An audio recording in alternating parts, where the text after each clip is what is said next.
May 14, 2011 will mark the second anniversary of Ontario's Green Energy and Green Economy Act. The Green Energy Act has transformed Ontario's electricity system economically, administratively, and socially. What's the nature of this transformation? While renewable energy project developers are still enjoying the last blush of their gold rush, job-destroying, budget-busting electricity rate increases have just begun. The McGuinty government's massive portfolio of excessively priced, take-or-pay electricity supply contracts will be ripping off power consumers for 20 years into the future. Wearing rose-colored glasses, the government forecasts that by 2014, power rates for households will be 32% higher than rates in 2010, before we take into account the effect of inflation. The Green Energy Act has already fed corrosive forces of trade protectionism that threaten to metastasize the Act's economic harm. Armed with new, sweeping directive powers, McGuinty is gutting the regulatory agencies meant to protect the public interest. He's shouldering aside their expertise and due process, replacing it with political interference. This February, the McGuinty government seized oversight for transmission development in the province, imposing new directives on the Ontario Energy Board, severely curtailing its independence. Appointments to key positions have tilted away from our fine tradition of emphasizing professional qualifications towards political connections and business cronies. Promoted by Premier McGuinty and his agents as a move towards community-based power, the Green Energy Act has instead introduced terrible new social rifts in regions targeted for wind development. Considering only megawatts installed, dollars spent, and temporary jobs, some have declared the Green Energy Act a success.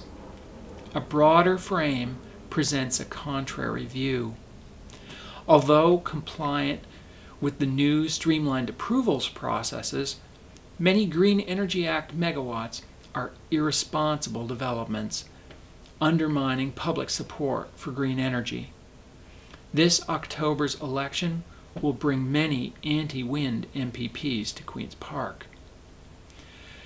The Act's imprudent feed-in tariff procurement program is now flooding Ontario's grid with often useless and sometimes downright deleterious power. The new Green Energy Act power developments are mostly in regions that can't use the power, necessitating costly and disruptive transmission expansion. The feed-in tariffs far exceed the prices we would pay if we had bought the same power from similar facilities using competitive processes. The high prices we're now paying make conventional power sources appear more cost-effective than they truly are. How can this be happening? Funding feedbacks play a key role. Government ministries and agencies under government control, like Friends of the Greenbelt and the Trillium Foundation, funnel millions of dollars from taxpayers into green lobby groups. Some examples. The Community Power Fund started with a $3 million endowment directly from taxpayers. The Ontario Sustainable Energy Alliance, last year $127,300 through the Trillium Foundation. Environmental Defense, $300,000 from Friends of the Greenbelt. Lobbying by these and similar groups then leverages mere millions of tax dollars into billions of dollars of ratepayer liabilities. Junk science has been another driver for these policy developments. Some argue that world oil problems justify the Green Energy Act. junk. Oil does not supply Ontario's power grid. Coal does supply some of Ontario's power. The McGuinty government and its agents claim that wind and solar are effective resources to eliminate our need for coal power. Having repeated this claim often through government-influenced groups, many people have come to believe it. We will soon see ads stating Ontario doctors, nurses, and other health professionals support energy conservation combined with wind and solar, quote, to help us move away from coal. The organization spearheading this particular campaign, Canadian Association of Physicians for the Environment, has taken in $268,500 from taxpayers since 2003. Even Ontario's grid operator, the Independent Electricity System Operator, has towed the government's line on wind and solar replacing coal. The problem for the government's theory that wind and solar will replace coal is that in Ontario, coal power is used for backup and meeting fluctuating electricity demands of consumers. Intermittent wind and solar power do not supply power of this quality. Not surprisingly, as wind output rises and falls, coal requirements on the Ontario grid do not move in the opposite direction. Gas-fired power is capable of replacing coal power, but not wind and solar. The McGuinty government's original justification for its green power crusade was that Ontario's coal power was killing vast numbers of our citizens. The government's official estimate of the number of people killed from coal pollution has been thoroughly refuted by the University of Guelph's Professor Ross McKittrick. He tested the credibility of the government's official death and disease forecasts by feeding into those models the pollution and population records dating back to the 1960s, when air pollution in Ontario was far worse than it is today.